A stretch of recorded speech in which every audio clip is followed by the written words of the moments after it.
النهارده جولة جديدة جوه مكتبة اسكندرية وجولة داخل متحف السادات، فيلا بينا نشوف هنعمل ايه في الجولة بتاعتنا. هنا بقى كنت بتمشى عشان اروح المتحف. بصراحة بنمشي شوية حلوين جدا. بعد كده بقى هنا اول ما وصلت عند المتحف اليافطة حلوة جدا. هنا كان بعض المقتطفات والهدايا اللي كانت جاية لرئيس السادات كان شكلها حلو قوي. وكمان السيوف ديت كان شكلها اكتر من رائع بجد، كانت حلوة جدا. وبعد كده بقى الكولادات دي كانت شكلها مميز جدا وحلوة. اول ما دخلت المتحف كان فيه صورة مجمعة لرئيس السادات برضو بتخطف الانظار، بجد حلوة قوي. فضلت بقى مكملة في الجولة لحد ما وصلت للمقتطفات وشوية كتب للرئيس السادات، برضو كان شكلها جميل قوي وكان عندي فضول اعرف جواها ايه بصراحة. هنا بقى كان في بروجيكتور بيعرض شوية حاجات للرئيس السادات، لقاءاته والحاجات اللي عملها وكده. وبعد كده ابتديت اكمل الجولة لحد ما كان في بقى اللي هي الملابس بتاعته ومقتنياته بتاعة الحروب، وتقريبا كان في مقتنيات شخصية حاجة زي كده.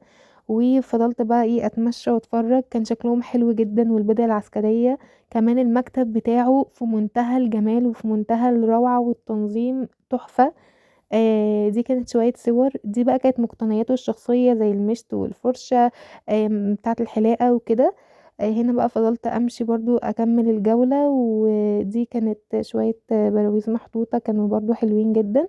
هنا كان في شوية قلادات وكمان صور وحاجات حلوة جدا، والبدع العسكرية كان شكلها مبهر قوي، وكان في برضو هدايا تانية كان شكلها جميل بجد. دي اكتر حاجة ابهرتني هناك، كان شكلها حلو جدا.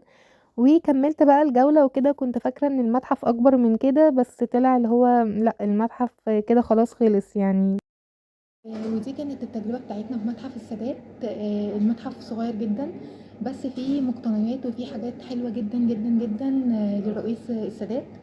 بجد المكان حلو قوي ومسلي، ما يدوخش، كل حاجة محطوطة بترتيب وإتقان حلو جدا، وبجد من أحلى المتاحف اللي أنا زرتها. النهارده انا ما كنتش اعرف ان في متاحف جوه مكتبه اسكندريه، فاكتشفت ان في بدل المتحف 2 و3 و4. فدي كانت تجربتنا في متحف السادات، وان شاء الله الفيديو الجاي هيبقى في متحف جديد برضو جوه مكتبه اسكندريه، فاستنوا.